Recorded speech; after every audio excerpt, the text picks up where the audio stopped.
Il est difficile de tenir un point presse dans des conditions ordinaires, compte tenu de l'annonce tragique de la disparition de notre collègue Olivier Marleix. Donc je vais commencer par, au nom du groupe écologiste et social, comme cela a été fait hier par Daniel Simonet, et comme cela sera fait tout au long de la journée par la présidente du groupe, rendre hommage à notre collègue Olivier Marleix. Nous étions adversaires, pas ennemis. C'était un député qui avait une haute idée du rôle et de l'indépendance du Parlement, une haute idée de la France, de sa souveraineté, un gaulliste authentique. Et nous avons été évidemment stupéfaits par cette annonce. Nous adressons à sa famille, à ses proches, nos condoléances, et évidemment à nos collègues du groupe de la droite républicaine, à toutes celles et tous ceux qui ont eu l'occasion de travailler avec lui. Je crois que l'unanimité des hommages qui sont rendus évoque tous la droiture, la rigueur morale, la défense de valeurs et de convictions. Nous ne partagions pas toutes, c'est le moins que l'on puisse dire, mais c'était un parlementaire comme il en faut plus, attaché aussi à ce que nous sommes ici collectivement. Et donc nous avons en partage aujourd'hui, je crois, avec l'ensemble des collègues, une peine, une sidération immense. Et donc nous nous associerons naturellement à tous les hommages qui seront rendus. Cela rend évidemment, vous comprenez, la discussion sur l'actualité politique, même si elle est nécessaire, particulière aujourd'hui. Et donc je vais me contenter, avant de répondre à vos questions, de quelques éléments d'introduction. D'abord sur la loi du plomb, pour réaffirmer notre opposition totale, vive, à ce texte d'empoisonnement, à ce texte dicté par les lobbies de l'agrochimie, à ce texte qui est une insulte à l'intérêt général et à la santé publique des Françaises et des Français et des agricultrices et des agriculteurs, qui sont les premières victimes aujourd'hui d'un certain nombre de substances qui sont à nouveau autorisées. Dire aussi que ce texte ne résout rien des difficultés qui ont conduit à la mobilisation des paysannes et des paysans l'an dernier, ne règle rien de leur pouvoir d'achat, ne règle rien de la question du libre-échange aujourd'hui, qui met en concurrence notre agriculture avec un certain nombre de pays à travers le monde de façon déloyale. C'est donc non seulement un texte pour rien du point de vue des revendications du monde agricole, mais un texte dangereux, néfaste, nocif. Et donc nous utiliserons à nouveau tous les leviers à notre disposition pour nous mobiliser contre ce texte, au nom de l'intérêt général, au nom de la santé publique, au nom de la protection de notre santé, celle de nos agriculteurs, celle de nos enfants, évidemment. Ça, c'est le premier point. Et puis le second, nous sommes dans la dernière session parlementaire. Il y a un débat, une discussion concernant le renouvellement du bureau de l'Assemblée nationale à la rentrée. Nous voulons réaffirmer que le groupe écologiste et social, un an après les élections législatives qui ont vu un barrage républicain historique, inédit, massif, j'en ai parlé je crois chaque semaine dans ce point presse, qui est finalement le serment qui nous lie aujourd'hui au pays. Un an après ce barrage républicain, il est inconcevable pour nous que nous assistions l'année prochaine à un retour en force de l'extrême droite au sein des instances dirigeantes et organisatrices de l'Assemblée nationale. S'il y a une élection, eh bien c'est pour pouvoir faire un choix. Et donc nous, le choix que nous appelons de nos voeux et auquel nous appelons tous nos collègues, c'est à refuser que l'extrême droite occupe des fonctions à responsabilité, comme cela se fait par exemple en Allemagne, qui est un pays connu pour son amour de la proportionnelle et de la représentation. Eh bien, il y a quand même un consensus des groupes politiques pour dire que l'extrême droite allemande n'a pas à organiser la vie du Parlement. Nous devons faire ici la même chose. C'est une manière aussi d'être fidèle à ce pourquoi les Françaises et les Français nous ont envoyés ici. Nous avons été, quand nous avons été, c'est mon cas, élus face à l'extrême droite au second tour, nous avons bénéficié de reports de voix de gens qui ne partagent pas nos convictions et nos idées. Ça n'a pas à avoir d'influence sur les choix que nous faisons ici en matière de fonds politiques. Il n'y a pas de mandat impératif. En revanche, ça doit avoir une influence morale très forte sur la façon dont nous traitons, dont nous considérons l'extrême droite. Chaque parlementaire est un parlementaire comme les autres, avec les mêmes prérogatives de vote, la même capacité d'expression. J'anticipe par avance des arguments qui me seraient opposés, mais il y a, dans les choix que nous faisons, dans les votes que nous avons à faire, une digue, un barrage à faire vivre et à entretenir ici.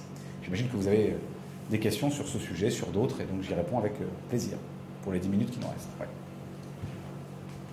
Juste pour bien comprendre, ça veut dire que votre présidente, en votre nom, refusera tout accord qui serait proposé de répartition des postes, comme ça peut se faire entre présidents de groupe, qui inclurait le RN dans le bureau de l'Assemblée, c'est bien ça? Oui, c'est notre ligne depuis 2022. Nous étions, avec ma collègue Sandrine Rousseau, d'ailleurs présentés en marge, si je puis dire, y compris de nos propres camarades des autres groupes de la NUPES à l'époque, pour proposer à nos collègues un vote de barrage à l'extrême droite. Eh bien, nous refuserons toute tambouille, toute négociation d'arrière-boutique qui conduirait à offrir sur un plateau à l'extrême droite des représentations au bureau de l'Assemblée nationale, à travers notamment des vice-présidences de l'Assemblée. Et donc, la présidente Châtelain, en notre nom et avec le soutien unanime de son groupe, a réaffirmé à la présidente de l'Assemblée nationale, lors de diverses réunions ou consultations, que nous ne serions pas d'accord pour un accord, un deal, si je puis dire, qui inclurait une représentation de l'extrême droite au bureau de l'Assemblée nationale.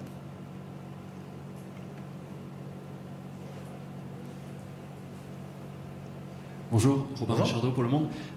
Sur Duplon, vous avez dit que votre groupe utiliserait tous les moyens pour contrer ce texte. Est-ce que vous pouvez préciser ces moyens, après le vote, quels pourraient-ils être? Il y a le Conseil constitutionnel, il y a diverses initiatives aussi citoyennes, il y a la société civile qui va être mobilisée. Nous accompagnerons et nous soutiendrons ces initiatives de pétition, ces initiatives de mobilisation. Et puis cela renforce encore plus, si j'élargis un peu le sujet, notre détermination à changer de gouvernement, à gouverner nous-mêmes et évidemment dans la liste de nos priorités si nous accédons aux responsabilités, ce pourquoi nous nous engageons quotidiennement, sera d'abroger cette loi du plomb, parmi d'autres évidemment, mais de l'abroger le plus rapidement possible. Et donc nous continuerons à nous battre et à saisir toutes les occasions parlementaires qui se présenteront devant nous pour en finir avec ces textes climaticides, écocidaires, qui sont extrêmement dangereux. Ce n'est malheureusement pas le seul, ce n'est malheureusement pas la seule régression environnementale.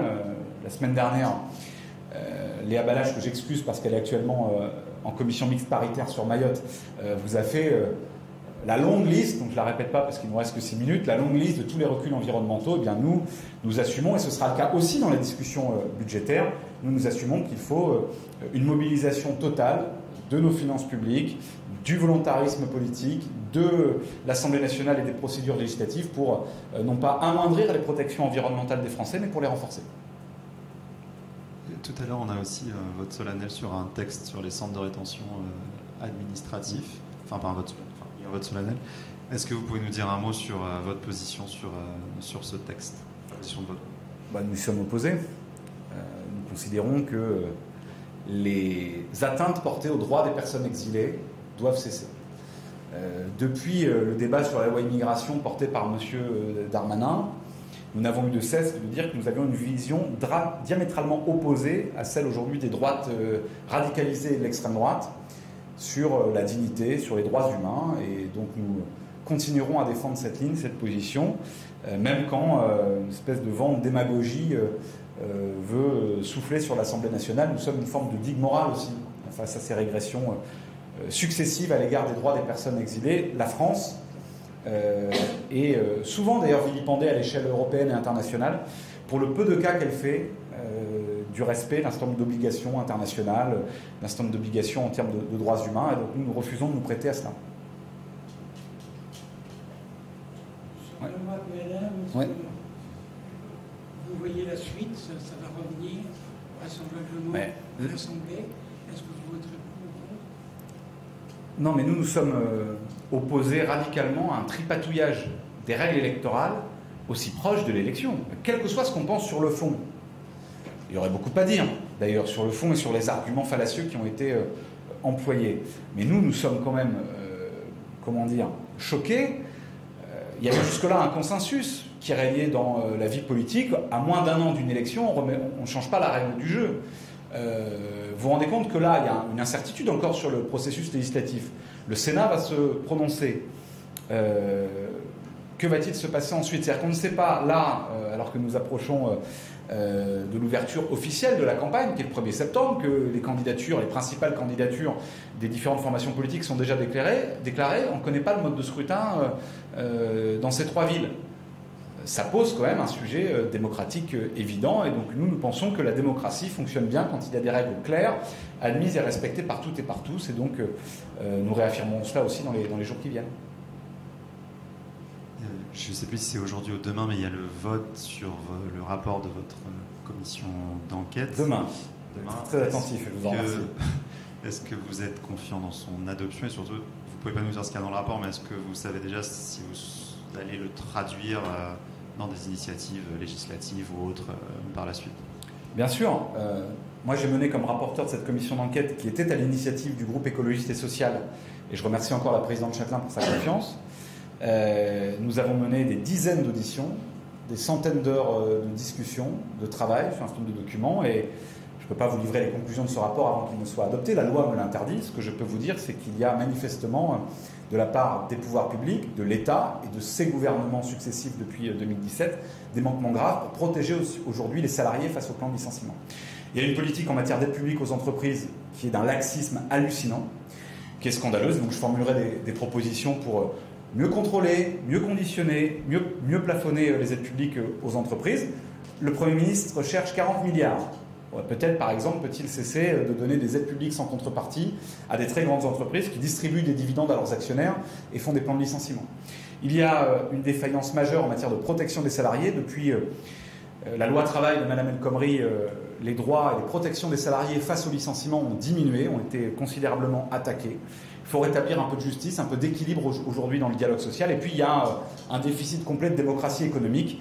Les salariés, leurs représentants sont totalement absents, volontairement, de la part des directions d'entreprises et de l'État, des choix qui concernent leur filière et leur entreprise. Or, il m'a été permis de constater, dans toutes les situations auxquelles j'ai eu à traiter, que les salariés et leurs représentants sont les premiers experts des secteurs dans lesquels travaille leur entreprise, qu'ils ont des solutions qui éviteraient bien souvent des plans de licenciement, qui permettraient à des groupes de mieux fonctionner. Je pense par exemple chez ArcelorMittal, j'étais il y a quelques jours à Fos-sur-Mer, les organisations syndicales, la CGT notamment, nous alertent sur le sous-investissement qui conduira à un abandon de ce site par ArcelorMittal. On le sait. M. Ferracci, M. Macron ne disent rien. Et puis j'ai pu révéler dans cette commission d'enquête la faute grave du président de la République, la haute trahison sociale et industrielle, puisque M. Macron a reçu M. Mittal en rendez-vous quelques jours avant que celui-ci annonce un plan de licenciement massif, et que, sous serment, la direction d'ArcelorMittal nous affirme que le président de la République n'a pas une seule fois posé la question des suppressions d'emplois.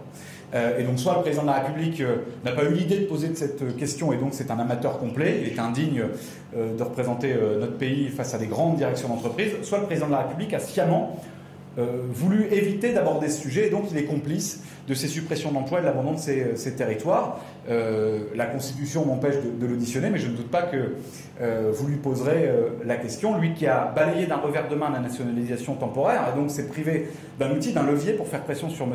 Mittal, devra assumer les conséquences de cette trahison sociale et industrielle. Une dernière ? Sur les chiffres de l'INSEE pour la pauvreté, qui a explosé, votre avis? Que faire? Nous payons le bilan de 10 années d'une grande brutalité en matière sociale. Nous payons le bilan d'une politique faite pour les ultra-riches au détriment des plus pauvres. Nous payons le fait que la théorie du ruissellement chère à M. Macron montre toute son inexistence dans la réalité pratique. Et donc la pauvreté gangrène aujourd'hui notre pays. Je crois que c'est une urgence absolue. Il n'y a pas de république qui tienne quand, par millions, certains de nos concitoyens sont jetés dans la grande pauvreté, dans la misère. Je porte par exemple avec d'autres collègues des propositions d'urgence pour le droit aux vacances dès cet été, pour que des millions de familles, des classes populaires, mais aussi des classes moyennes de plus en plus, qui sont privées du départ en vacances, qui sont privées donc de cette capacité pendant quelques jours à respirer, à s'évader, à s'émerveiller, à mettre de côté aussi parfois des tensions intrafamiliales, des difficultés qui permettront à leurs enfants de mieux appréhender la rentrée scolaire, bref, qui devraient bénéficier de ce droit fondamental qu'on a de temps en temps de respirer, qui aujourd'hui est réservé aux plus riches. Bien, nous portons des propositions d'urgence pour que dès cet été, sans loi budgétaire particulière, le gouvernement, le Premier ministre puisse faire de l'été 2025 un été du droit aux vacances, avec des mesures pour les péages autoroutiers gratuits pour les plus précaires, avec des mesures de réquisition d'un certain nombre de logements vacants et d'espaces publics vacants, avec des mesures pour le train, avec des mesures pour l'éducation populaire et pour les associations qui œuvrent au quotidien. Je lance un appel à travers vous aujourd'hui. Monsieur François Bayrou, il y a des milliers de familles qui ne pourront pas partir en vacances dès cet été. Vous avez la possibilité là de prendre des mesures concrètes, réglementaires, sans passer par la loi pour qu'elles puissent le faire. Ça changera bien des vies, ça allégera le quotidien de celles et ceux qui souffrent le plus, notamment de la précarité. Et je vous remercie puisqu'il est 47. Bonne journée.